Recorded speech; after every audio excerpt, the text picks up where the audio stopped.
This is Dr. X.H. Balthazar. I am broadcasting once again to present my findings from the world of the uncanny. I recently received a letter that piqued my interest addressed from the Skirvin Hotel in Oklahoma City. The handwriting on the letter was so slanted and narrow that I can only assume it was written in haste and desperation. This is what it said. Dear Dr. Balthazar, my name is George Harvey. A few months ago, I accepted a position as a front desk attendant at the Skirvin Hotel, though I had no clue what I was truly signing up for. See, Doctor, something horrible and frightening happened in room 955.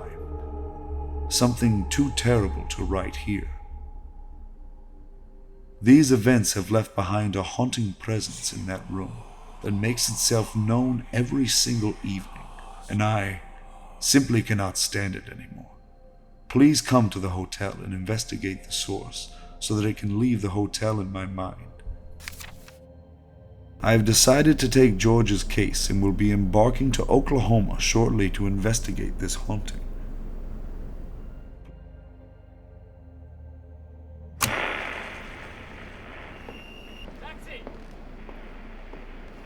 Hello there. I am looking for a Mr. George Dales. You must be Dr. Balthazar. You don't know how happy I am that you came. It is my pleasure.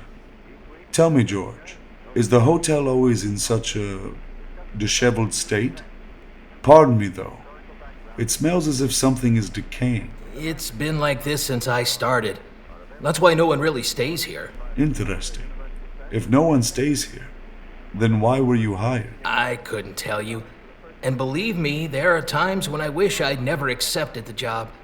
I mean, the cries I hear, that we all hear every night, drill their way into my mind. Yes. Would you tell me more about these cries you hear?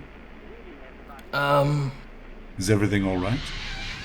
I just don't want anyone to hear. Okay, see, every night at midnight, the building shakes with the sound of a woman. She's crying and wailing, like something terrible is happening to her. Who is this? My name is Dr. Balthazar. And what are you here for? He's come to investigate the sounds, the haunting. You a little wimp, George. Nothing to investigate here, sir. Place is haunted. Simple as that. Now, you can take your tape recorder and your fancy suit and be on your way. Well, if you don't mind, I'd like to take a look around first. Well, that won't be happening. Not with her watching ya. Truthfully, you shouldn't even be talking about this here. Who? The owner. And who is that? Ophelia Skirvin? You mean... Mr. Skirvin's daughter. She don't like people snooping around and digging up the past. I ain't gonna tell on ya. Best you be on your way. He's not snooping, Larissa. Look, here's a room key. 855. It is just below the room where the sounds come from. We can talk more there. All right. Thank you.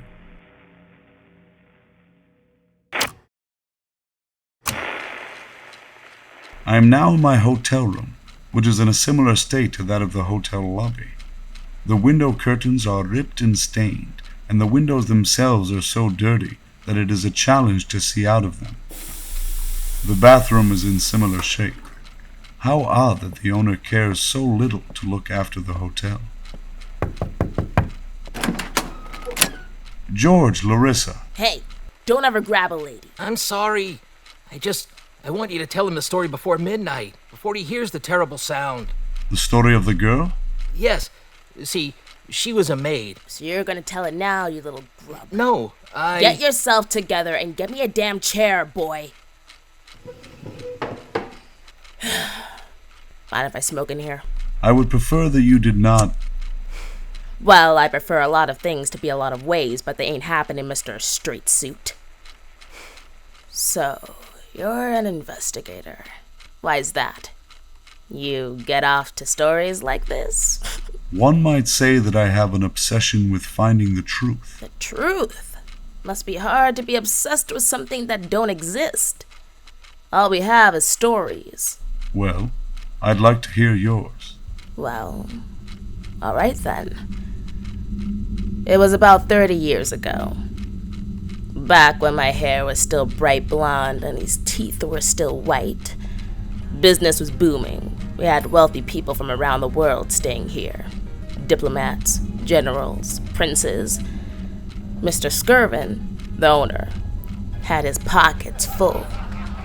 He was nice enough, but even the first time I met him and he hired me to work at the front desk and he smiled at me with all his teeth, I knew he was a creep.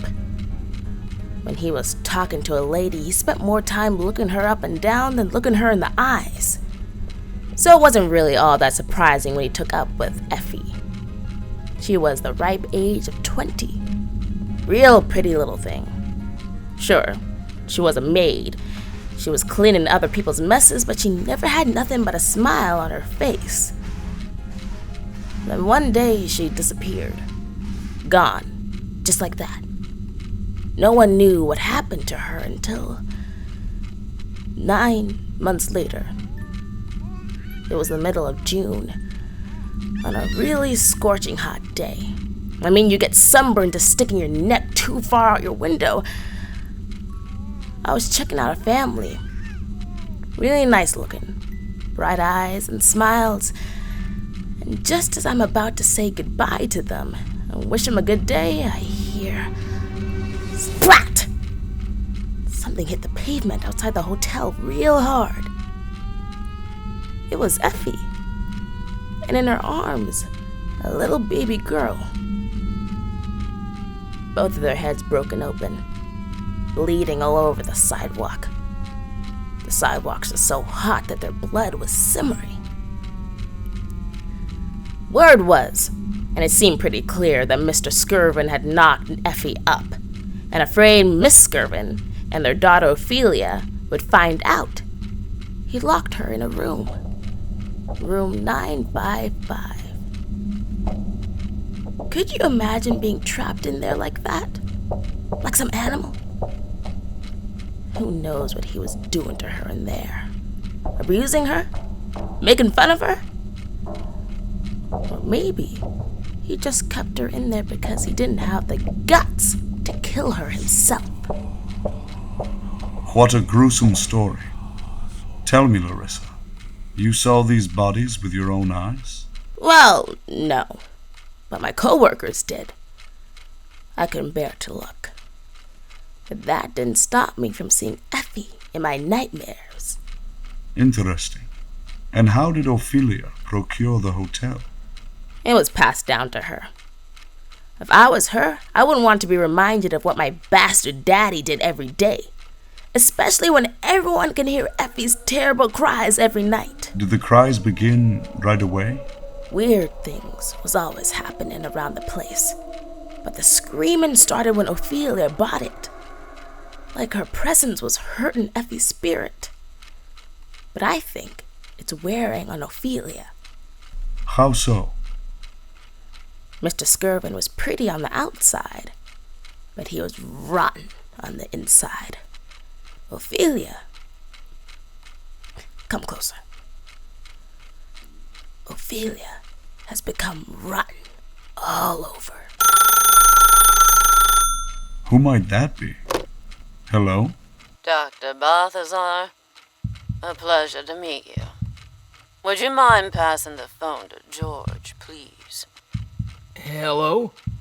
George, I need to see you and Larissa in my lodgings.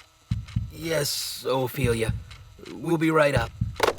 Everything is fine. Ophelia has requested to see us. I'm sure it's nothing. Nothing? You know she doesn't like people talking about Effie. Ugh.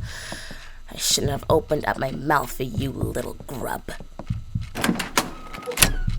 Perhaps it is best I... Hello? Hello? Please let me out of this room. Please! Let me out!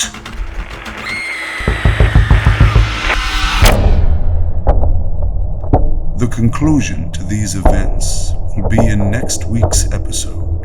Thank you for tuning in, and as always, goodbye and good night.